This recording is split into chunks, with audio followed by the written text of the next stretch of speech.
Swayam Prabha. Digital India. Educated India.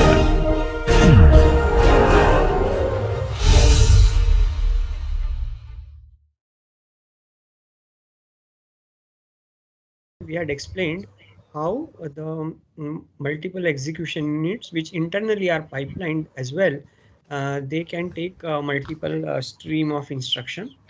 Here is one depiction that I have made, wherein you can now see. 1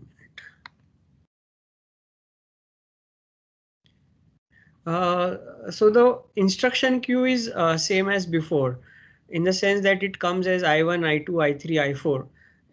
But at a time it would pick two of them. So if you notice here, the first ALU gets I1, the second ALU gets I2, and then when that finishes, then the first one gets I3 and the second one gets I4. So now this is a very simplistic view. Like we discussed, there should not be any interdependency between them because they are working on the same set of data, same set of registers, and if there is a clash, like if there is a data dependency or a control dependency, like the previous instruction sets a flag and the next instruction is taking a decision to jump or not to jump based on the flag is set or reset. So such kind of interdependencies cannot be given to two different ALUs or execution units, which would be executing them independent of each other. So that care is taken by the issue unit, as we saw in the previous diagram. So moving ahead, the next feature is what is called as advanced vector extensions. Okay. So now in the next session, I will be telling you about what is a SIMD. SIMD stands for single instruction multiple data. Okay, so now this is a class of instructions which work on multiple data. Hello, anybody who has to say something? Okay, I assume that it was a glitch. So there are some kind of algorithms, for example, something related to, let's say, an MP3 decoder. Okay. So there's a stream of data coming in MP3 and you wish to convert it into uh, an analog equivalent of that. So there is a constant set of transformations that needs to be done on a stream of data. Similarly, there is a video, it's encoded like MPEG-4, and you wish to create frames out of that, 30 frames per second. So the algorithm is constant, the data keeps varying. So such kind of things are called as single instruction, multiple data. So instruction is one single add, but assume that in one case you are adding A to B, and in other case there is an array A of 10 elements and another array B of 10 elements. Uh, One way is that you add A1 to B1, A2 to B2 like that once a cycle. But suppose you have an instruction that can take four such operands at the same time. That means A1, A2, A3, A4 added to B1, B2, B3, B4 in the same instance. So these kind of instructions are called as vector instructions, and they were introduced by both Intel as well as AMD, and Intel calls it AVX. And here is an example, AVX 512. That means your data bit width, typically which was 32, is now 512. So if the data is 512, it means that in that 512 bits, depending upon what algorithm you are using, what kind of data structure you are using, you can put things like double precision. So a double precision will typically occupy something like, in this case, we are saying that it can take 32 of them. So 32 elements in 512 bits. Okay, so 32 elements in 512 bits is what we are trying to see. So you divide that into 32 double precision numbers. So each number will have a width which is which is equal to 512 by 32. If it's single precision, that is half the number of bits. So which means that the number becomes 64. And if you are looking at 64-bit integers or 32-bit integers, so if you notice here, you will have 8 of them. 64 into 8 becomes 512, or 16 into 32, it becomes 512. So you have essentially what the processor gives is a word width of 512 bits. How do you want to partition it? You can decide based on the data type that you are using.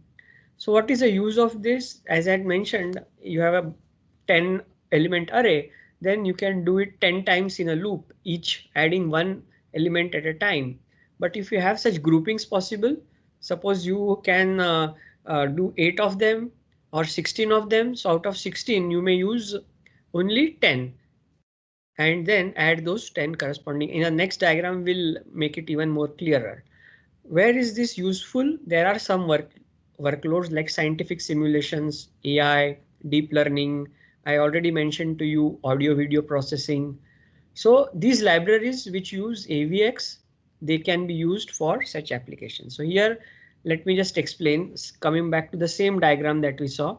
So A0 and B0 come from here, and the result that you get is C0. That is a normal way of adding two elements of an array A and array B, resulting in an element in array C. However, if you want to add more elements, you have to keep doing one by one. So here, this is normal, non-AVX. So you will have to do one by one, two, two numbers at a time, producing one result. But when you have the same thing, now see the difference here. The data that you are fetching, data is now in the previous example that we saw, instead of it being, let's say, 32-bit, it is 512. So they are not correct. I mean, the 3 is not 512, but as you multiple integral number of the base element, 32, here 32 into 3. So like this, the instruction is same, but the data is coming as a pack of, in this case, 3 words instead of 1 word that was coming in the normal situation. So what do?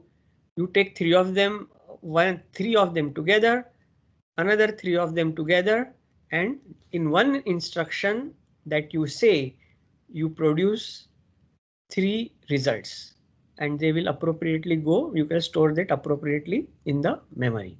So this is the advantage of SIMD instruction. And what is the support in CPU for this? This is this shows here that integer register, typically EAX, EBX, ECX, they are all 32-bit wide. In this example, I had mentioned 512, but in this diagram, this one is shows from earlier processor wherein it is 128.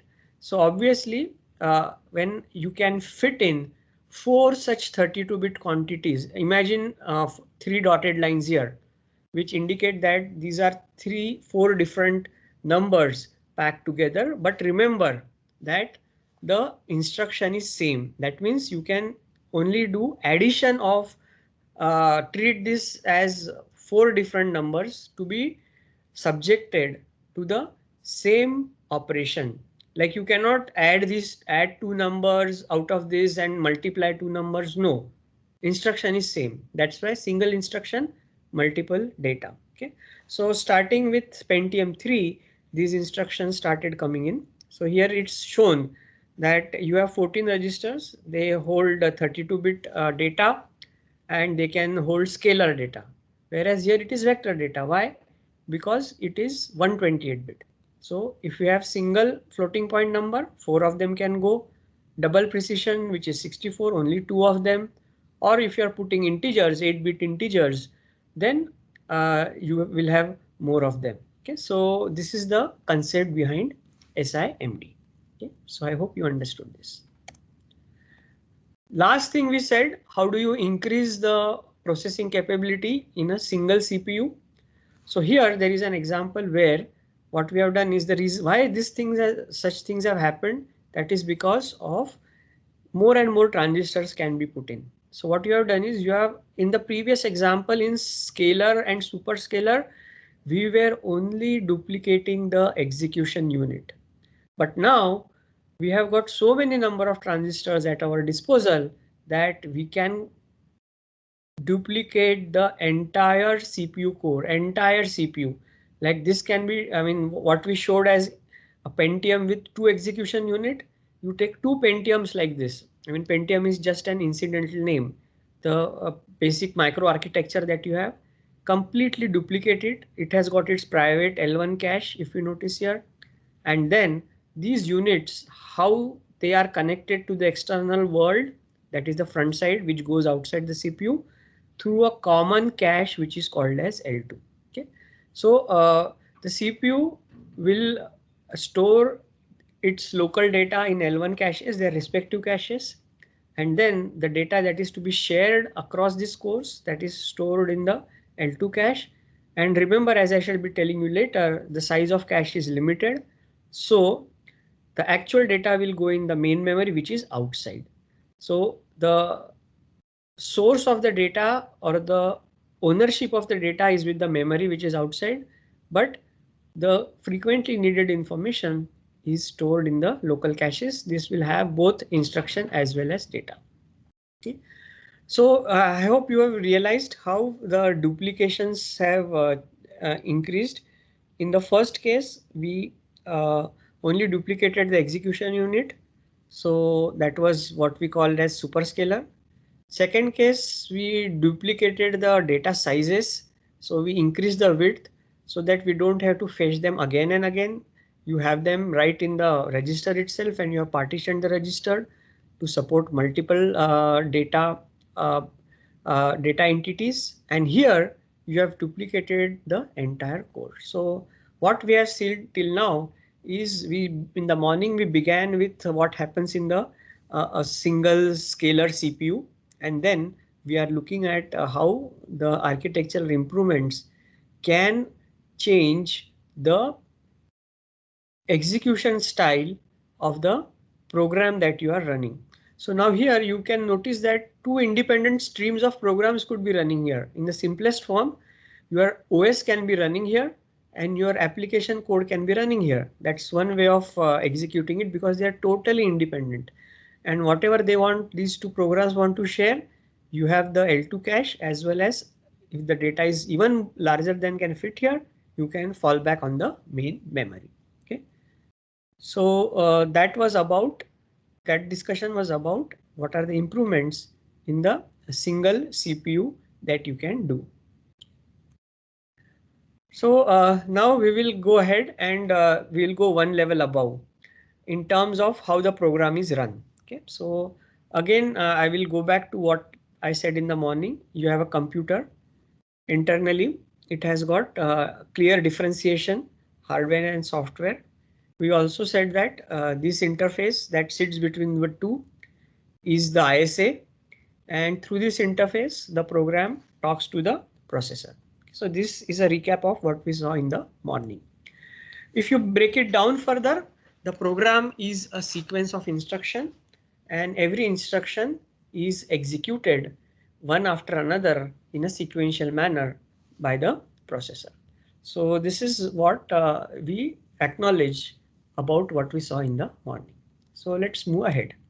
So this, needless to say, we have enough discussed this concept of instruction set architecture, and that is what connects the two. We had a detailed discussion on this. So now we talked about the program that is running, but here I would like to introduce a concept of process. So now take this situation that you have written a code in C and you want to run it. So that is what we want to see how this execution takes place. So we take the source code, then GCC or any compiler. That compiler will generate an object code. But your code might be making some calls to system programs, like you may have something like file open or close, or you may have printfs. So they need to be linked to the library routines and those library routines are available in the appropriate directory, and in the make file you have said where those files are, and they get linked by the linker, and that's the time you get an binary code. Okay, so now this binary code is in executable form like a .exe, or in case of Unix, you have to have that X attribute. Name is not significant. I mean, it need not be .exe, it can be a.out, but it is stored on the hard disk. So when it is stored on the hard disk, it becomes your program file. It's an executable program file that is stored there. So now this program file, as I said, has binary content, but it is what is called as relocatable file, meaning its starting address is not known where it will be loaded. Okay, so there is a program, it's called as a loader, and the job of this loader is, this is a system software. So the job of the loader is find out from the OS which memory locations are being allotted to this program, and some of the addresses in the program, they have to be adjusted. Reason being, they are written with a starting address as 0. Okay, so now, but the actual address may be 100, actual address may be 200 or 500 where the program is loaded. So now you have to adjust for this offset, and which addresses have to be adjusted, that is written in the program file itself. So the loader takes this information. It's called as relocation information. More about this will be told to you, I guess, in the subsequent lectures, which will concentrate on the software aspect of it. So the job of the loader is, by getting to know where the program is going to be loaded, it's going to adjust some of the addresses inside the program file, and now you get an image that can be loaded in the main memory. So that is the flow, and then once that is loaded with adjusted relocated addresses, the next step is transfer the control to the program. The program runs, program finishes execution, the program exits, and control comes back to the operating system. Okay, so to recap what I said, the executable file is stored on the secondary storage. You will give the path name and execute the file, run that file by giving its name. So what does the user do? How does he run the program? By typing the file name at the command prompt. That's a typical Unix scenario. And when he types that, that is interpreted by the loader. So loader is this the file name that is typed at the command prompt is parsed by the loader. It locates the file and gets the file and puts it in the main memory, transfers control to it. So now when the program gets into execution, okay, when it is actually being executed, that is technically called as a process. So I'm sure you must have seen this. You press Ctrl or Delete on a Windows machine, then the task manager comes up, and when you click on the task manager, it will give a list of processes that are currently running. Or on Linux, if you say ps-ef, then it will show the number of processes that are currently in the memory, and it will also show you whether it's a run state or it is blocked for IO or what's happening with it. Okay. So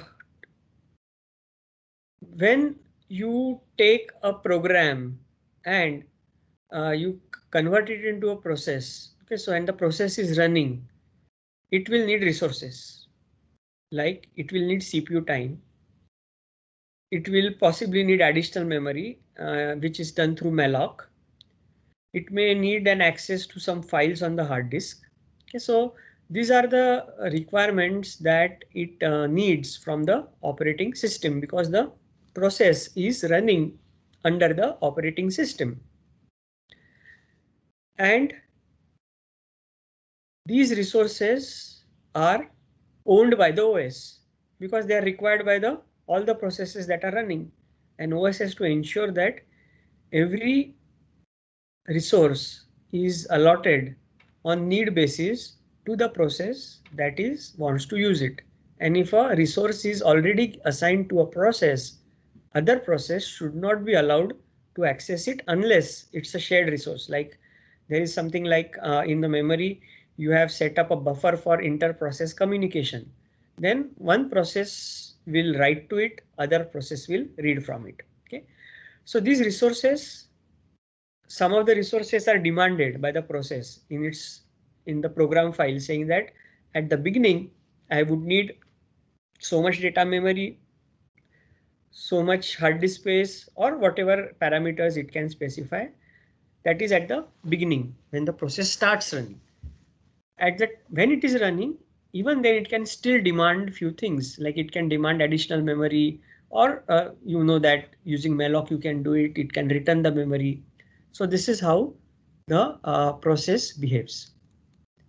So now let us see what is the role of operating system. Okay. Again, coming back to the basic thing, you have a processor like 8088, there is a main memory of 256 kilobyte, and there are IO devices. So 8088, it allowed only one program to be executed at a time. Okay, so there was no concept of multitasking, multiprocessing, that was all not there. Because to do that, you need support from hardware, which these processors 8088 did not permit. So by the way, operating system is also a program. Okay, so only thing is that it comes in the beginning, and then under it another programs run.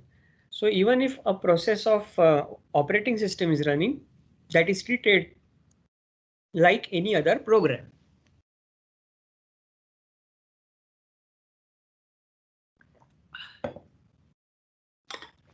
Okay, so in this old type of processors where there was no support for multitasking, only one program could be executing at a time. So you take example of original IBM PC, CPU was 8088 running at 4.77 megahertz, memory was about 256 KB, and the OS was not multitasking. It was MS-DOS. That's what Bill Gates wrote and sold to IBM. And when running, the process has complete control, which means it can crash the OS. It can go and override the OS. It can do anything if the program is buggy. So this is, remember, this I am talking about 8088, the old processors. Today, that's not the case. 286 onwards, memory protection was introduced in the hardware, which the operating system took care of by making sure that every process has a secured space. Pavitra, you have something to say? Okay, somebody seems to have put on his mic by No, mistake. sir. I'm good. No, no. So There is this is no the point. question. There is a. Okay, fine. Thank you. So while running, the process has complete control of the system and it can use all its resources. So remember, this is like an early computing system where the hardware was very minimalistic and very simple. Okay. So how would the CPU usage look like over a period of time? The CPU boots up here, the OS is active. So OS is using the CPU. Then as a part of the OS running, it provides a prompt. User types in something, a program name. He types in P1. When he types a name, then the loader comes into picture. What does the loader do? Loader loads P1 and P1 starts executing. Now P1 says, I want to access the file system. So it makes an fopen call. So that fopen call with the library, linked library goes to the system. So remember, at any given point in time, only one program is running. Okay, and this system call makes a, oh, sorry, P1 in this case P1 has terminated. That is why next is, oh sorry, that's here. So it makes a system call. Then again a call comes back to P1. So this P1 is continuing up to this point till it returns control to the OS. In between, it has made a system call. So now the OS is idle, it's waiting. User types in a, a program named P2. Loader comes into picture, P2 runs, P2 does not make any system call, control comes back to the OS. So this is how a simple processor would run multiple processes one after another, and at any given point in time, entire resources are available of the for the program which is currently running, which could be one of the processes or OS or loader or one of the system calls. Okay, so this is the simplest or minimalistic way of, but remember, if this P1 misbehaves and OS is also present in the memory and it goes and overwrites into its data structures, which is very much possible, a rogue program could easily do that. So this is a limitation of the scheme, but the earlier CPUs, they were having like 8088 had only 29,000 transistors, which is, if you see today, there are billion, multi-billion transistors are present on the processors today. So that was really challenging to add any feature which could support multi processing. So now here in this case, there is only one process or program that is running at a time. Then how do you do multitasking? Okay, on a single CPU. Okay, so now what happens is that when you have to do a multitasking on a single CPU, the CPU allots them the time, or the OS allots them time in a what is called as time sliced manner. So what is a time sliced manner? If you see this, if you measure this distance, it will be few microsecond because this scale is time. So this we will call it as a time slice, or this is a time slice. So now here there is no, only one process is active at a time. So there is no concept of slice, but imagine that four processes are ready in the memory to run. Then what the CPU does is it will make one of the process active. It will start using the CPU. It will run for a slice. What is a slice defined by the OS? Let us say 10 microsecond is a slice. So when the slice is over, that program is, you can say, comes back to, it's already there in the memory. It will come back from active state to passive state, and then another program which is already in the memory, that will be executed. So the time slice will be assigned to it. Okay. So now when does the switching takes place from one process to another? Either a slice fixed time that expires, or the process says I want to read a file, which means it's an IO call. You have to go to the hard disk, which is slow, get the data, and then the process can proceed. So it is waiting for IO. In such case, what does the OS do is, the P1 is anyway waiting for IO. It cannot proceed till the data comes in the memory. So why not give the slice to P2? Like this, it will take advantage of the idle time that a process which is running encounters. Okay, so if you notice, if you try and see, you will find that the OS runs this multiple processor in quick succession, because of which the user gets a feeling that all processes are running simultaneously. Now the most important thing is that the protection of memory. That is, I mentioned that in case of 8088, the program which is currently running is capable of corrupting any memory location because there is no control over that. This thing was fixed in 286, 386 and all the subsequent processor that Intel designed. So what does, I don't have time to get into that. Maybe this part may be discussed by Neha tomorrow. I'm not sure. But there is a dedicated hardware which is called as, that hardware is called as um, MMU, Memory Management Unit, or some call it MMPU, Memory Management and Protection Unit, that makes sure that if a process is trying to access a memory location which it does not own, then it is going to not allow that. Okay, so that protection is provided at the hardware level because this has to be looked in real time. This program is running and it generates an address which it is not supposed to access. Then there is something called as exception, and that cycle is terminated. The program may get an error, and then only the valid access is allowed to proceed. Okay, so that is how multitasking takes place on a single CPU. Okay. Excuse me, sir. Yeah. Sorry for interrupting, but So can you just like if we have two processes, P1 and P2, so Yes, we have those processes fed into our memory, and they will yes, be have their starting pointer. right, So the OS will manage like, okay, from process one it started at this pointer, so I will put my program counter to this point, this address, and it will start working. And whenever, okay, this slice is over, I will shift to the next process. So right, automatically that program counter will shift to the other process. right. So sir, like how it works in hardware, like do we have muxes which control this, like shifting from this address bus that it's shifted here to go to the next address, like our So, address bus okay. So there are a couple of things, and more important is when P2's time slice gets over, P1 should start from where it left, right? yes sir, That is also important.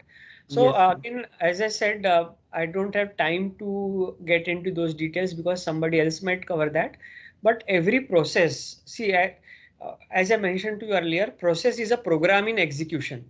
That means it is brought, the image is brought from the hard disk, secondary memory, stored in the primary memory, and along with that, the OS maintains what is called as process control block. For every process that is running, there is a process control block which is maintained in the OS data area. And there it maintains all this, that when did it get time slice, how much time slice was given, or how much time was assigned to it, what is the priority, when should it be woken up, or all those details are stored there. So to answer your question, typically when the time slice gets over, what happens is that the hardware uh, will transfer the control to the OS, because OS is what is managing the switching between P1 and P2. And yes sir, as you rightly said, it is the program counter which will be changed, definitely. So there is, I mean, I don't have time to get into that, but there are levels of at which the programs run. Like there is a level 0, which is the highest level, then level 1. So that we yes don't sir. have time to discuss that. Sorry, you are Yes, saying sir. something? Yes, sir. So just yes, if we are running short on time, is just an answer of yes or no. Like we have operating system fed into. There will be operating system which is controlling. So it is also a program which is fed Yes, into our memory. So it right. has a different hardware, or its working is also done on that same processor, like Yes, to same control it. processor. So that is what is important, that OS also runs on the same processor. Okay, so in this case, it runs on the same, and same is the case with i3. The only thing that can happen in multi-core processor is it may run on one core and the application could be running on a second core, or that all depends upon the scheduling algorithm that the OS internally has. But if there is Okay, a sir. single core, single CPU system, then it is either running OS or it is running the user program. So Okay, sir. time Okay. slice. Yeah. Yes, sir. Thank you. So now we will move from a single CPU to multiprocessor system, because as you know, HPC is a part of it, and HPC is all about parallel programming. And that is where, I mean, the real performance benefits come in only when you use a system which has got multiple processing units. Okay. So this is a generalized structure of how a parallel computer looks like. So we will call it as processing element. So now it could be a i5, i7, or an ARM processor, or an AMD processor, anything. Sorry, it could be any of these. So this processing element has its own memory on one side, and on the other side, this is the IO part, and there is a communication interface, and there is a fabric. In the simplest form, you can assume that this is an Ethernet switch. You might have seen that, a local area network in your lab. Suppose there are 25 computers. They all have a Ethernet cable that goes from those computers to a central location where they are connected to the switch. And the purpose of this switch is to allow data from any of these CI to reach any other CI. So this is like network interface card that you have in your PC. So these days there is no separate card, but it's on the motherboard. So at the back of it, you will find that there is a RJ45 connector, which takes an Ethernet cable.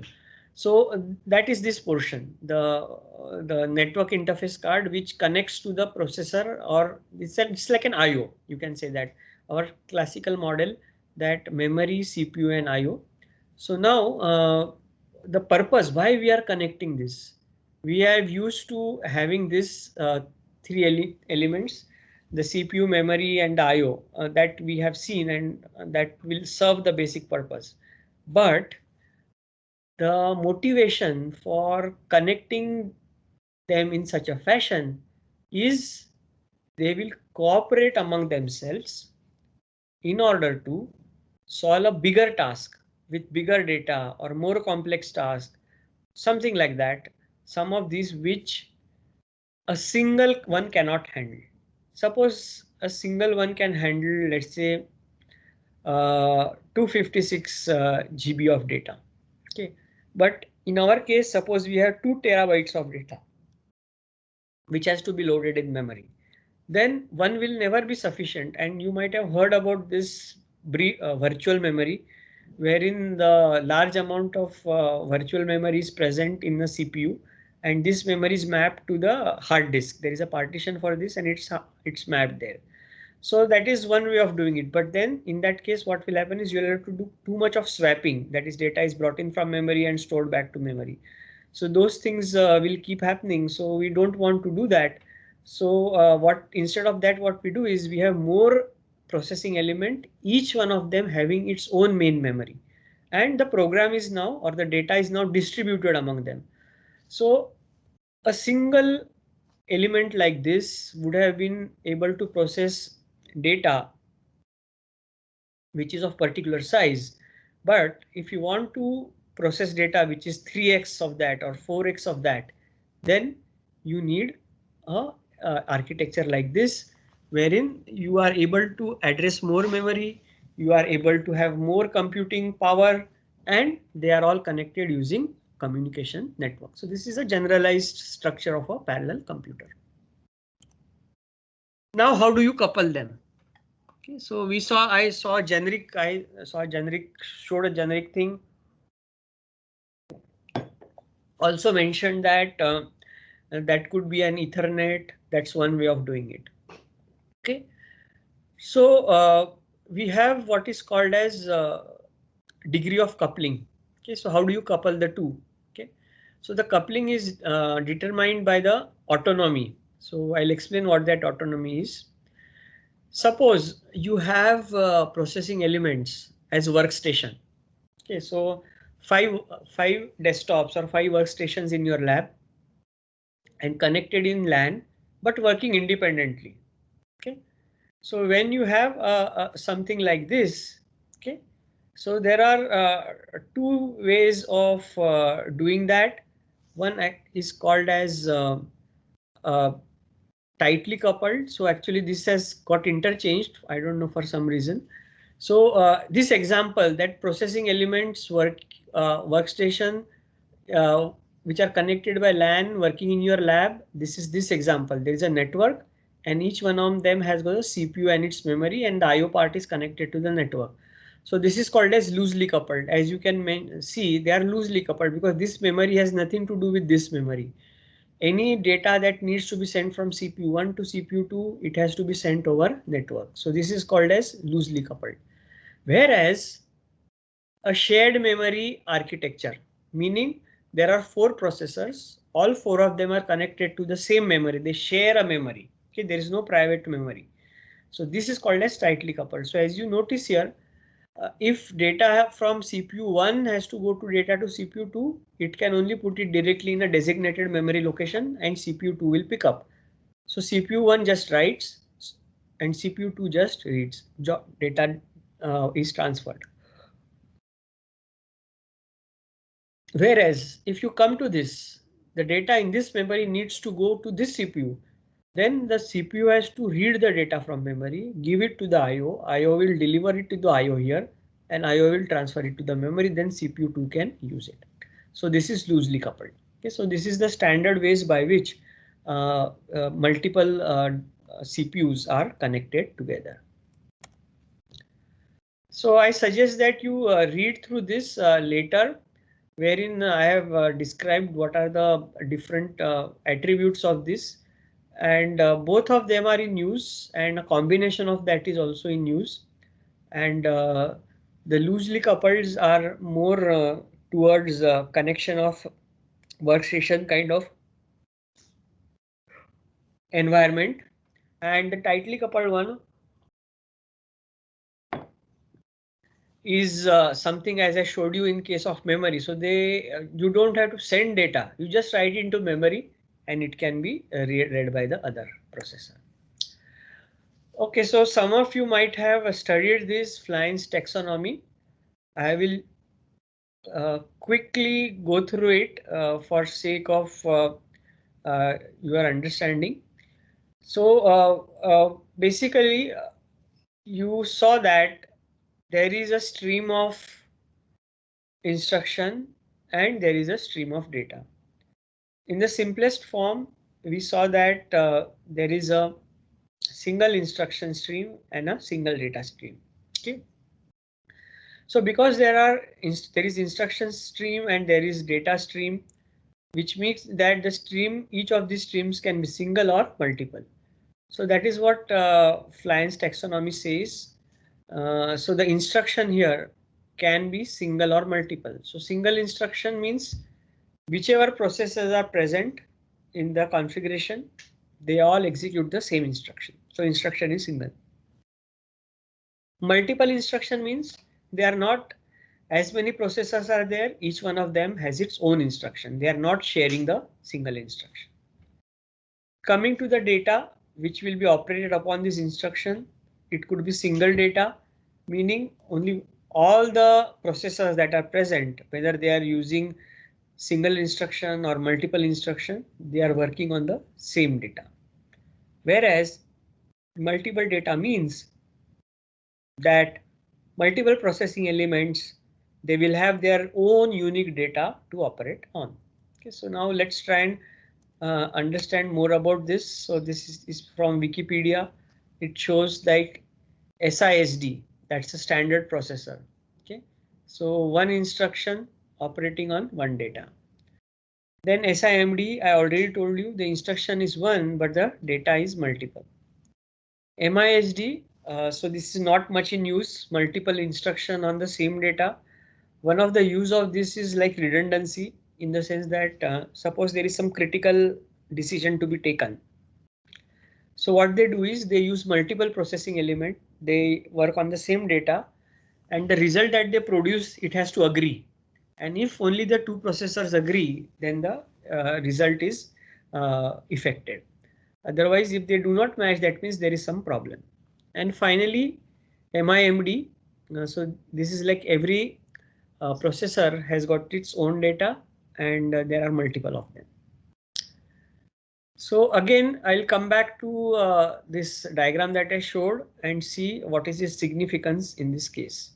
Okay, so you will find that there is an instruction stream and there is a data stream. Now, whether this can be wide, multiple data means this becomes wide, multiple instruction means this becomes wide. Now, how many ALUs will you need? Okay, so that we will see in the diagram to come. So single instruction, single data. So it's a sequential computer, no parallelism. Instruction is single, data is single, single instruction working on single data, standard processor that we saw, and internally the only enhancement could be that it is pipelined and it is superscalar. So these kind of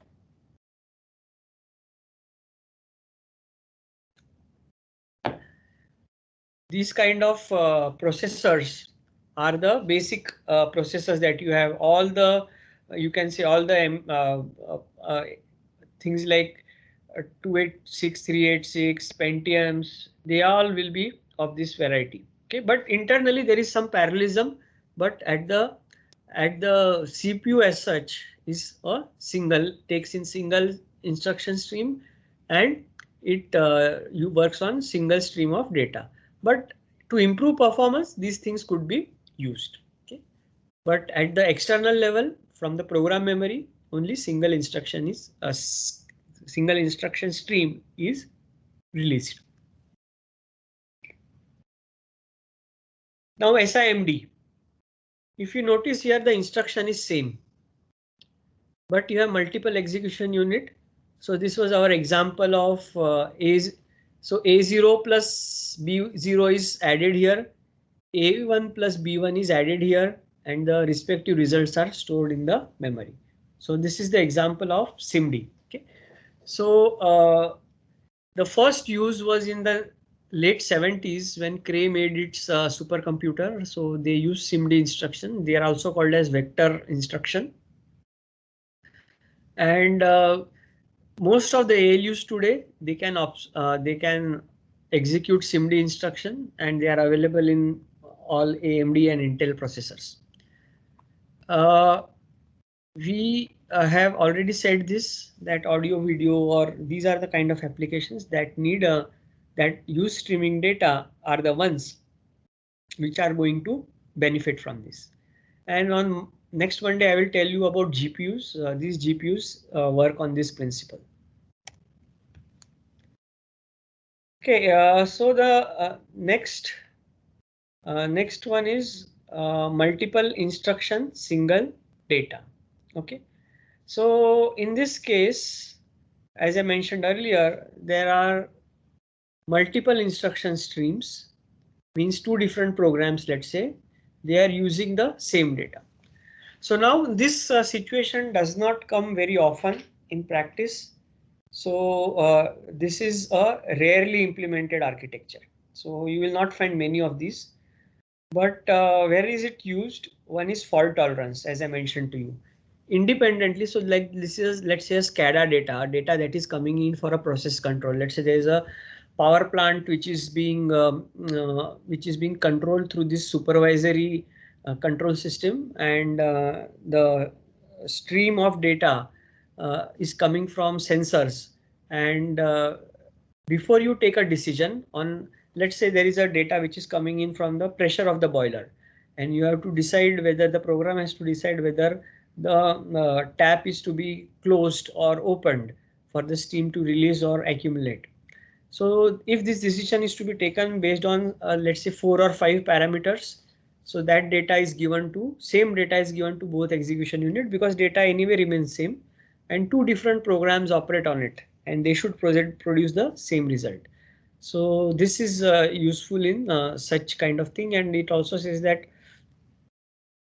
multiple frequency filters, this is one application, and another one is this coded messages. So it's like if you're applying brute force. Okay, take example of a 3-digit combination lock. The brute force method, if you don't know the code, is start from 0 or some number, keep incrementing them. At some point in time, the bag will be opened. So if these things have to be tried, there are some certain such algorithms, okay, which are embarrassingly parallel, in the sense that you want to there is an algorithm that you wish to apply, and you have the stream.